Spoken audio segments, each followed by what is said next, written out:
Hello friends, जैसा कि मैंने वादा किया था कि आगे मैं अपने वीडियोस डालूंगा। मैं अमित सिंह, स्वागत है आपका स्टडी विद अमित में। आज मैं आपको केमिस्ट्री का एक बेसिक कॉन्सेप्ट का वॉल्यूम 1 डाल रहा हूँ। केमिस्ट्री में कई लंबे टॉपिक्स होते हैं। सबसे पहले हम कॉन्सेप्ट की बात करते हैं। कॉन्सेप्ट में क्या होता है, हर कोई अपने हिसाब से साइंस पढ़ता है। साइंस को पढ़ना, साइंस को समझना, ये अलग बात होती है। हम पढ़ने के साथ समझने की बात करते हैं। आइए आज हम लोग शुरुआत करते हैं केमिस्ट्री का एक बेसिक कॉन्सेप्ट। हर कोई जानता है कि केमिस्ट्री होती क्या है, नॉर्मली रटते हैं लोग। मेरी स्टाइल में क्या होता है, केमिस्ट्री का एक सिंपल सा स्टाइल है। देखिए लिखा है केमिस्ट्री। केमिस्ट्री जो है एक लैटिन वर्ड से मिलकर बना है, जिसका मतलब, जो कि वर्ड है कीमिया। कीमिया का मतलब होता है ब्लैक मड। ब्लैक मड का मतलब काला कीचड़। एक्चुअल में क्या है काला कीचड़? क्या है, इजिप्ट में, मिस्र में इस प्रकार की जो ब्लैक मड है, इससे कई प्रकार की चीजें बनती हैं। वो मिट्टी ऐसी मिट्टी है कि जिससे कई प्रकार की चीजें बनती थी। जिस लाइक दैट, जैसे केमिस्ट्री में क्या होता है, एक ही केमिकल, एक ही रसायन से कई प्रकार की चीजों के, कई प्रकार के रसायन का फॉर्मेशन होता है। बेसिकली केमिस्ट्री में अगर हम पढ़ते हैं तो क्या पढ़ते हैं, अगर हम डेफिनेशन निकालने की बात करें तो केमिस्ट्री क्या होती है, हर चीज सबसे पहले मैटर पर डिपेंड करती है। मैटर, इसे पदार्थ या द्रव्य भी कहा जाता है। द्रव्य इंग्लिश में से मैटर, पदार्थ या द्रव्य कहते हैं। होता क्या है पदार्थ या द्रव्य, इसके बारे में, जिसका मास हो, यानी कि द्रव्यमान हो, और जो टेक प्लेस, जो स्थान घेरता हो। मैटर आर दोज, जो स्थान घेरता हो। बात करें, matter are those which having a mass and take place. पदार्थ वे सभी चीजें पदार्थ हैं जिनका द्रव्यमान होता है और जिनमें जो स्थान घेरते हैं उन्हें पदार्थ कहते हैं। पदार्थ हर चीज, अगर हम एक चेयर की बात करें या कुछ भी, एक चेयर की बात करें या पंखे की बात करें या ह्यूमन बॉडी की बात करें, जो कुछ भी है, हर चीज जो है वो पदार्थ से मिलकर बनी है। पदार्थ से मिलकर तो बनी है, लेकिन यहाँ पर दोस्तों एक बात समझिए कि पदार्थ में बहुत टिनी टिनी पार्टिकल्स होते हैं, छोटे छोटे पार्टिकल्स होते हैं, जिन्हें हम मॉलिक्यूल्स कहते हैं, जिन्हें हम मॉलिक्यूल्स कहते हैं। और मॉलिक्यूल्स से भी छोटे पार्टिकल होते हैं जिन्हें हम एटम कहते हैं। एटम कहते हैं। अब देखिए एटम, अब हम मेटल की बात करते हैं, हम बात कर रहे हैं बेसिक कॉन्सेप्ट ऑफ केमिस्ट्री की। तो सबसे पहले हमारा कॉन्सेप्ट क्या है, सबसे पहले डेफिनेशन की बात कर रहे हैं, उसके बाद हम एटम पे आते हैं। डेफिनेशन की अगर हम बात करते हैं तो यहां पर हम देखेंगे कि जो केमिस्ट्री है वो the branch of science in which we are studying matter, its property and change, that is known as chemistry।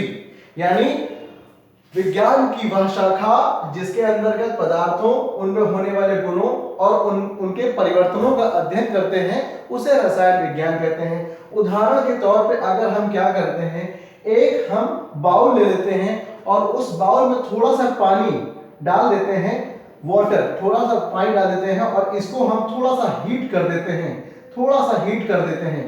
जब इसको हम हीट करते हैं तो पानी जो होता है वो गर्म हो जाता है और खौलने लगता है, और ये अपनी अवस्था में यहाँ पे वेपर स्टेज यानी कि भाप में कन्वर्ट होने लगता है। अगर हम इसमें थोड़ा सा शुगर मिला देते हैं, बाई चांस की बात, शक्कर मिला देते हैं, तो इसकी स्टेजेस भी चेंज होने लगती है। फिर थोड़ी देर के बाद हम थोड़ी सी चाय की पत्ती मिला देते हैं, तो क्या होता है, इसका कलर भी चेंज हो जाता है। और फिर अकॉर्डिंग टू आप मिल्क मिला देते हैं तो ये चेंज हो जाती है। यानी कि अभी हमने पहले देखा क्या परिवर्तन, पदार्थ की कौन सी अवस्था थी, नॉर्मली भी हम आपको पढ़ाएंगे, पदार्थ की ये लिक्विड कंडीशन है। द्रव अवस्था में हमने क्या किया, जब हमने शुगर मिला दिया तो थोड़ा इसमें चेंजिंग आई, हीट दे दिया थोड़ा चेंजिंग आई, थोड़ी सी टी मिला दी थोड़ी चेंजिंग आई, तो उसके बाद फिर क्या हुआ, वेपर्स बन गई और इसका शेप ब्राउन कलर भी ले लिया, और अगर आपने मिल्क डाल दिया तो ये चाय बन गई। यानी क्या हुआ कि केमिस्ट्री के अकॉर्डिंग देखिए, शुरुआत में ये कलरलेस था, व्हाइट, उसके बाद फिर क्या हुआ, प्रॉपर्टीज में क्या हुआ, प्रॉपर्टीज चेंज हुई, वेपरस कंडीशन में आने लगा, ये हीटिंग करने लगा एंड चेंज होकर के फाइनली ये चाय बन गई। यानी केमिस्ट्री की सिंपल सी एग्जांपल होता है। अच्छा, अब हम लोग आते हैं केमिस्ट्री के दूसरे टॉपिक पे। वो ये होता है कि डेफिनेशन तो हो गई, लेकिन आखिर की ये पदार्थ क्या है, पदार्थ के अंदर जो एटम है इनके बारे में थोड़ी सी बात करते हैं, एटम के बारे में बात करते हैं। एटम क्या होता है? देखिए मॉलिक्यूल्स को मैंने बताया कि मॉलिक्यूल्स जो होते हैं वो छोटे छोटे टिनी पार्टिकल से मिलकर बनते हैं। इन टिनी पार्टिकल्स को एटम कहते हैं। एटम में क्या होता है? एटम जो होता है कि पहले लोगों का कॉन्सेप्ट था कि एटम को हम डिवाइड नहीं कर सकते हैं। ये बात सही है दोस्तों कि पदार्थ जो परमाणु होता है, एटम होता है, वो पदार्थ का वह सूक्ष्मतम कण होता है जो स्वतंत्र अवस्था में तो रह सकता है लेकिन विभाजित नहीं हो सकता है। ये बात सही है, लेकिन परमाणु के अंदर बहुत छोटे छोटे कुछ पार्टिकल्स होते हैं, कुछ वो होते हैं बेसिक पार्टिकल्स होते हैं जिन्हें कण, जैसे इलेक्ट्रॉन, प्रोटॉन और न्यूट्रॉन के बारे में अभी हम पढ़ेंगे। इलेक्ट्रॉन, प्रोटॉन और न्यूट्रॉन होते हैं, ये आपके परमाणु के अंदर होते हैं। उसके बाद जरा हम एक डेफिनेशन देखिए, डेफिनेशन वाइज में क्लियर कर लेते हैं कि परमाणु क्या है। परमाणु क्या है? पदार्थ की सूक्ष्मतम अवस्था जिसमें जो कि किसी रासायनिक अभिक्रिया में भाग तो ले सकती है लेकिन विभाजित नहीं हो सकती है। परमाणुओं का समूह जो रासायनिक अभिक्रिया में भाग भी लेता है और विभाजित होता है उसे अणु कहते हैं। अणुओं का समूह तत्व कहलाता है और तत्वों का समूह यौगिक कहलाता है। दोस्तों बहुत सिंपल सी डेफिनेशन है। Atom, molecules, element and compound. और आप देखिए बहुत सिंपल सी चीजें हैं, अगर आप इस फॉर्मूले को पकड़ लेंगे तो आपको कुछ प्रॉब्लम होने वाली नहीं है।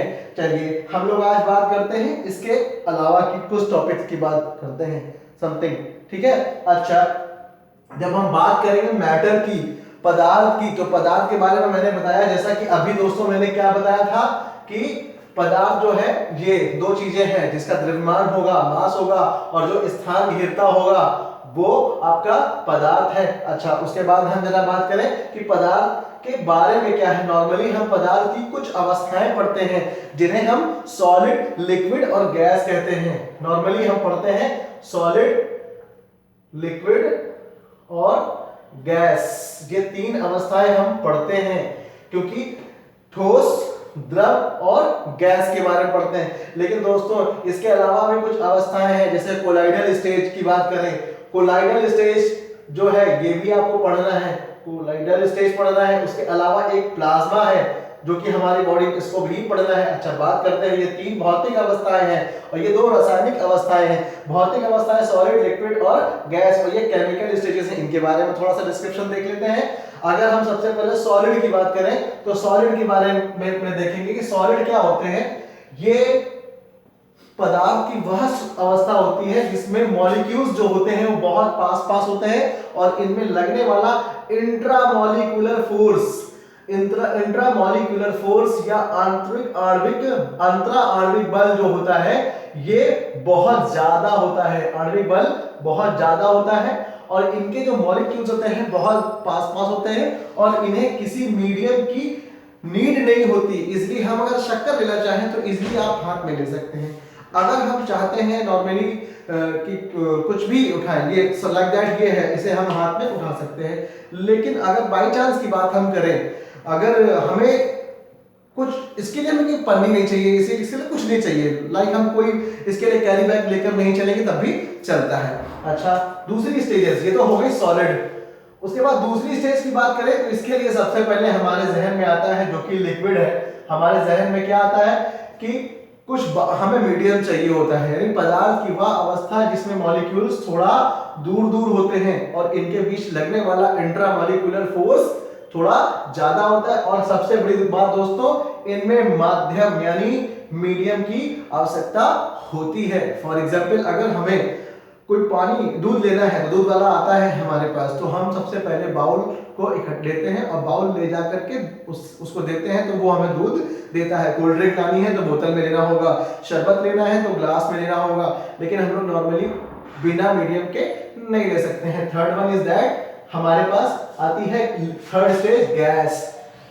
गैस में क्या होगा, काफी डिस्टेंस होती है, यानी पदार्थ की वह अवस्था जिसमें अंतरा आणविक दूरी ज्यादा होती है, जिसमें अणुओं के बीच में गैपिंग ज्यादा होती है और लगने वाला इंट्रामॉलिक्यूलर फोर्स बहुत कम होता है, नेग्लेक्टेबल होता है, और इन्हें क्या होता है, इन्हें ऐसा मीडियम, क्लोज मीडियम की नीड होती है।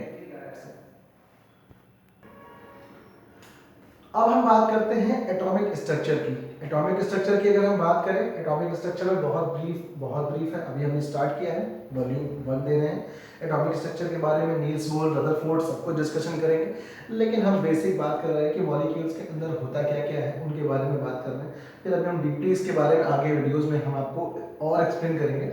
सबसे पहले हम बात करते हैं एटॉमिक स्ट्रक्चर में। जो मॉलिक्यूल्स है आपका, वो बहुत टिनी पार्टिकल से बना होता है, मैंने आपको बताया। उन टिनी पार्टिकल्स को एटम कहते हैं। एटम यानी कि परमाणु कहते हैं। परमाणु के अंदर कुछ छोटे छोटे पार्टिकल्स होते हैं। उन पार्टिकल्स में इलेक्ट्रॉन, प्रोटॉन और न्यूट्रॉन, इलेक्ट्रॉन, प्रोटॉन और न्यूट्रॉन, लाइक दैट। यहाँ देखिए, इलेक्ट्रॉन जो है वो क्या होता है, प्रोटॉन, न्यूट्रॉन क्या होता है। ये आपका एक एटॉमिक स्ट्रक्चर है। एटॉमिक स्ट्रक्चर जो है ये है क्या। एटॉमिक स्ट्रक्चर में सबसे पहले हम ये बता दें कि जो इलेक्ट्रॉन होते हैं वो एनर्जी लेवल में अरेंज होते हैं। एनर्जी लेवल में अरेंज होते हैं। सबसे पहले अगर हम बात करें इनकी, तो ये आपका न्यूक्लियस है, इसे नाभिक बोलते हैं। इसमें न्यूट्रॉन और प्रोटॉन होते हैं।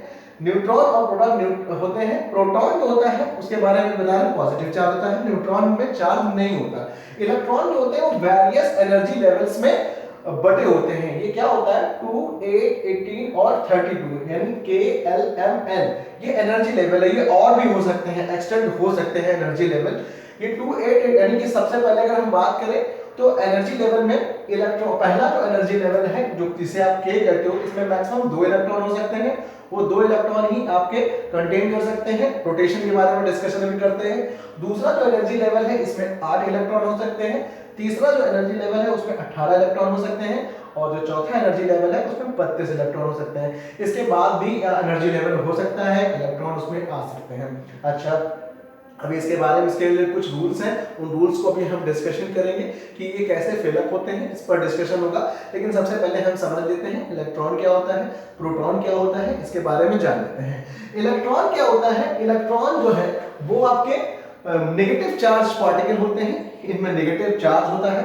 और इलेक्ट्रॉन जो होंगे वो नाभिक, न्यूक्लियस के चारों ओर दीर्घवृत्ताकार कक्षा में घूमते रहते हैं। ये खास बात ये है कि दीर्घवृत्ताकार कक्षा में घूमते रहते हैं। और ये अलग अलग डिफरेंट एनर्जी लेवल्स में पाए जाते हैं। जैसा कि मैंने आपको बताया, प्रोटॉन क्या होते हैं, प्रोटॉन जो होता है वो न्यूक्लियस के अंदर होता है, नाभिक के अंदर होता है, और इस पर पॉजिटिव चार्ज होता है, और ये न्यूक्लियस के अंदर होंगे। खास बात ये है, न्यूट्रॉन जो है वो चार्जलेस है, इस पर उदासीन होता है, कोई चार्ज नहीं होता है, और ये भी नाभिक के अंदर होते हैं। अच्छा दोस्तों, एक बात समझ लीजिए, इनके जो डिस्कवरी किसने की है उसका नाम याद करना बहुत जरूरी है। एसएससी, आईबीपीएस और जो भी एग्जाम्स हैं जिसमें थोड़ी सी भी साइंस आती है, लाइक रेलवे, आरआरबी, उन सब में ज्यादातर हम लेके क्या चलते हैं, उनके सबसे पहले इलेक्ट्रॉन की खोज किसने की, प्रोटॉन की खोज किसने की, न्यूट्रॉन की खोज किसके लिए की। इसके लिए एक सिंपल सा फॉर्मूला है, ईट पर नाच। ईट पर नाच में क्या है, ई से इलेक्ट्रॉन, पा से प्रोटॉन और ना से न्यूट्रॉन। ई से इलेक्ट्रॉन तो ई, और टा से थॉमसन। इलेक्ट्रॉन की खोज किसने की, जे थॉमसन ने की। प्रोटॉन की खोज किसने, रदरफोर्ड ने की। और न्यूट्रॉन की खोज चैडविक ने की। बस आपको ये याद रखना बहुत जरूरी है। जो भी हमारे विद्यार्थी, हमारे बच्चे साथी हैं, वो तैयारी करते हैं, तो तैयारी करते समय सबसे पहले उन्हें इसका नाम याद होना चाहिए कि इलेक्ट्रॉन की डिस्कवरी किसने की, प्रोटॉन की डिस्कवरी किसने की, और न्यूट्रॉन की डिस्कवरी किसने की। ये याद रखना बहुत जरूरी है दोस्तों। अच्छा, उसके बाद जरा हम बताएं, एक जो सबसे पहले समझ लीजिए, एक रूल है 2n² कि ये मैंने बोला ना 2, 8, 18 और 32 ये कैसे हुए। तो सबसे पहले आपको समझना है कि ये हुए कैसे, कि किसी भी कोश में, सेल में इलेक्ट्रॉनों की संख्या कितनी हो सकती है, मैक्सिमम 2n², जहां n = 1, 2, 3, 4 सो ऑन। यानी किसी भी कोश में इलेक्ट्रॉनों की अधिकतम संख्या 2n² हो सकती है। ये एक रूल है। अब हम n क्या करते हैं, 1 रख के देखते हैं। n 1, तो पहले में 2, n अगर हम 2 रख के चलते हैं तो कितना हो जाएगा, दूसरे में 8, इसी के according 32 and something about that होता चला जाएगा। ये इलेक्ट्रॉन को डिफरेंट एनर्जी लेवल में रखने का एक सिस्टम होता है। अच्छा दोस्तों, एक बात और है कि एक क्वेश्चन ये होता है कि जब इलेक्ट्रॉन नेगेटिव चार्ज होता है और प्रोटॉन पे पॉजिटिव चार्ज होता है, तो ये रोटेशन कैसे करते रहते हैं, इसके बारे में हम लोग अभी आगे बात करेंगे। थैंक यू वेरी तो थैंक यू वेरी मच दोस्तों। आज मैंने थोड़ा सा कॉन्सेप्ट की बात की है, बहुत लाइटली बात करी है। आगे की जो वीडियोस मिलेंगे आपको, उसमें डीप कॉन्सेप्ट होगा, डीप उसके बारे में डिस्कशन होगा। तो अगर आप चाहते हैं कि मेरे ये वीडियोस आपको मिलते रहें, आप आगे मेरे वीडियोस का को नॉलेज के तौर पे लेते रहें, तो आप नीचे दिए गए बेल आइकन को प्रेस कीजिए, सब्सक्राइब कीजिए मेरे चैनल को और अधिक से अधिक लाइक और शेयर कीजिए। Thank you very much. This is Amit Singh. Thank you.